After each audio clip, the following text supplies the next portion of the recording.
الرحمن الرحیم۔ معزز سامعین و ناظرین، السلام علیکم ورحمۃ اللہ وبرکاتہ۔ میں امید کرتی ہوں کہ آپ سب خیریت سے ہوں گے، خوشحال ہوں گے۔ اللہ تعالیٰ آپ کی تمام مشکلات کو آسان کرے۔ آج کی میری اس ویڈیو کا موضوع ہے مسواک کی اہمیت و فضیلت۔ اس سے پہلے کہ میں ویڈیو کا باقاعدہ آغاز کروں، تمام ناظرین جو میرے چینل پر نئے ہیں ان سے گزارش ہے کہ وہ چینل کو سبسکرائب کر دیں اور بیل آئیکن کو پریس کر دیں تاکہ اپلوڈ ہونے والی ہر نئی ویڈیو کا نوٹیفیکیشن آپ کو بر وقت مل سکے۔ آج کی میری اس ویڈیو کا موضوع ہے مسواک کی اہمیت و فضیلت۔ حضرت ابو ہریرہ رضی اللہ تعالیٰ عنہ سے روایت ہے کہ رسول اللہ صلی اللہ علیہ وسلم نے ارشاد فرمایا کہ اگر میں اپنی امت پر اس بات کو مشکل نہ جانتا تو مسلمانوں کو یہ حکم دیتا کہ وہ عشاء کی نماز دیر سے پڑھیں اور ہر نماز کے لیے مسواک کریں، جو کہ بخاری و مسلم میں اس حدیث کا ذکر آتا ہے۔ مسواک کے فائدے۔ طہارت و نظافت کے سلسلے میں رسول اللہ صلی اللہ علیہ وسلم نے جن چیزوں پر خاص طور سے زور دیا ہے اور بڑی تاکید فرمائی ہے ان میں سے ایک مسواک بھی ہے۔ مسواک کے جو طبی فوائد ہیں اور بہت سے امراض سے اس کی وجہ سے تحفظ ہوتا ہے، آج کل کا ہر صاحب شعور اس سے کچھ نہ کچھ واقف ہے، لیکن دینی نقطہ نگاہ سے اس کی اصل اہمیت یہ ہے کہ وہ اللہ تعالیٰ کو بہت زیادہ راضی کرنے والا عمل ہے۔ جیسا کہ اس روایت سے معلوم ہوتا ہے، مسواک منہ کو بہت زیادہ پاک و صاف کرنے والی اور اللہ تعالیٰ کو بہت خوش کرنے والی چیز ہے۔ بحوالہ مسند امام شافعی، مسند امام احمد دارمی و نسائی۔ اس حدیث پاک میں سرکار دو عالم صلی اللہ علیہ وسلم نے دو باتوں کا ذکر فرمایا۔ پہلی یہ کہ اگر مجھے اس بات کا خوف نہ ہوتا کہ میری امت دشواری میں مبتلا ہو جائے گی تو میں یہ لازماً حکم دیتا کہ تمام مسلمان عشاء کی نماز تاخیر سے پڑھا کریں۔ دوسری بات مسواک کے بارے میں فرمایا کہ اگر اس معاملے میں بھی تنگی و مشکلات کا خوف نہ ہوتا تو اس بات کا اعلان کر دیتا کہ ہر نماز کے وقت مسواک کرنے کو لازم قرار دیتا۔ لیکن چونکہ آپ صلی اللہ علیہ وسلم امت کے حق میں سراپا رحمت و شفقت ہیں، اس لیے آپ صلی اللہ علیہ وسلم نے ان چیزوں کو فرض کا درجہ نہیں دیا کہ فرض ہونے کی شکل میں مسلمان تنگی اور کاہلی کی بنا پر ان فرائض پر عمل نہیں کر سکیں گے اور نتیجے کے طور پر گناہ گار ہوں گے اور اللہ تعالیٰ ان سے ناراض ہوگا۔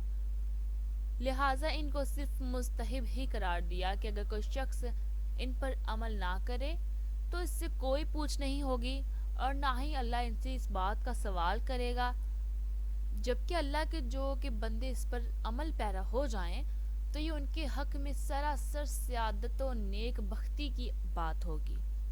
مسواک کرنے میں بڑی خیر و برکت اور بہت فضیلت ہے۔ چنانچہ احادیث کی کتابوں کے مطالعے سے یہ معلوم ہوتا ہے کہ مسواک کرنے کی فضیلت میں کم و بیش 40 حدیثیں وارد ہوئی ہیں۔ پھر نہ صرف یہ کہ مسواک کرنا ثواب کا باعث ہے بلکہ اس سے جسمانی طور پر بہت سے فائدے حاصل ہوتے ہیں۔ چنانچہ مسواک کرنے سے منہ پاک و صاف رہتا ہے، منہ کے اندر بدبو پیدا نہیں ہوتی، دانت سفید و چمکدار ہوتے ہیں اور مسوروں میں قوت پیدا ہوتی ہے اور جس سے دانت مضبوط ہوتے ہیں۔ ایک اور روایت میں تو مسواک کی اہمیت اس طرح بیان فرمائی گئی ہے کہ رسول اللہ صلی اللہ علیہ وسلم نے فرمایا کہ فرشتے جبرائیل علیہ السلام جب بھی میرے پاس آتے ہر دفعہ انہوں نے مجھے مسواک کے لیے ضرور کہا، یہاں تک کہ مجھے یہ خوف ہوا کہ وہی مسواک کی زیادتی سے میں اپنے منہ کے اگلے حصے کو چھیل نہ ڈالوں۔ بحوالہ مسند احمد۔ نماز کی قدر و قیمت بڑھانے میں مسواک کی اہمیت کا اندازہ اس روایت سے بخوبی کیا جا سکتا ہے، جو نماز مسواک کر کے پڑھی جاتی ہے وہ بغیر مسواک کے پڑھی جانے والی نماز سے 70 درجہ بہتر افضل ہے۔ بحوالہ بحقیقی حاکم۔ بے شک نماز ہم پر فرض ہے، لیکن اگر نماز مسواک کرنے کے بعد پڑھی جائے تو اس کی فضیلت 70 درجے بہتر ہو جاتی ہے۔ ہم نماز اس لیے پڑھتے ہیں تاکہ ہمارا رب ہم سے راضی ہو، ہمارا رب ہم سے راضی ہو تاکہ ہماری آخرت سنور جائے۔ لیکن جب ہم نماز کو مسواک کرنے کے بعد پڑھیں تو اس سے ہمارا رب ہم سے اور راضی ہوگا، ہمارے نیک اعمال 70 درجہ بہتر ہو جائیں گے۔ جس کام میں محنت و مشقت زیادہ ہو، عام قاعدہ ہے کہ اس کی قدر و قیمت اور اجر و ثواب بھی زیادہ ہی ہوتا ہے، لیکن اس حقیقت کو نظر انداز نہیں کیا جا سکتا کہ عمدگی، خوشنمائی اور سلیقہ مندی بھی بڑی اہم چیز ہے۔ ایک کام بہت معمولی توجہ اور کوشش سے اگر بہت عمدہ ہو سکتا ہے تو اس معمولی توجہ کی بھی بہت اہمیت ہوگی۔ مسواک کا معاملہ کچھ اسی طرح کا ہے کہ اگر اس میں محنت کا کچھ بھی نہیں ہے، لیکن نماز کی خوبی و عمدگی میں اس سے اضافہ ہوتا ہے۔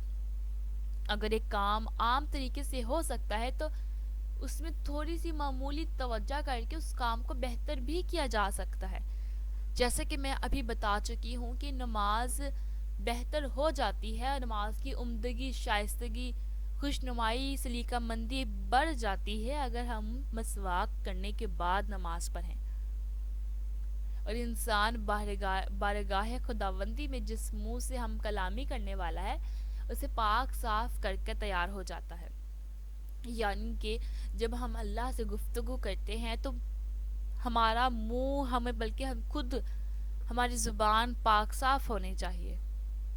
اور میں یہ بیان کر چکی ہوں کہ مسواک کرنے سے منہ پاک صاف رہتا ہے۔ جب بارگاہ خداوندی میں ہم بات چیت کرتے ہیں تو یہ ضروری ہے کہ ہم پاک صاف ہوں۔ اسی لیے ہمیں چاہیے کہ ہم سنت رسول کو اختیار کریں اور ہر کام یعنی کہ نماز پڑھنے سے پہلے ہم ضرور مسواک کا استعمال کریں تاکہ ہمارے نیک اعمال بھی اچھے ہوں اور ہمارا رب بھی ہم سے راضی ہو۔ امید ہے ناظرین کہ آج کی میری اس ویڈیو کا موضوع آپ کو پسند آیا ہوگا۔ اگر آپ کو ویڈیو اچھی لگتی ہے تو لائک، شیئر اور کمنٹ ضرور کر دیجیے گا، اور گزارش ہے کہ اسی طرح کی جو اسلامک معلومات ہوتی ہے دوستوں کے ساتھ ضرور شیئر کیا کریں تاکہ صدقہ جاریہ بن جائے۔ چینل کو کائنڈلی سبسکرائب کر دیں اور بیل آئیکن کو پریس کر دیں تاکہ اسی طرح کی ویڈیوز کا نوٹیفیکیشن آپ کو مل سکے اور آپ اسلام کی باتوں سے آگاہ ہو سکیں۔ اپنی دعاؤں میں یاد رکھیں۔ اللہ حافظ۔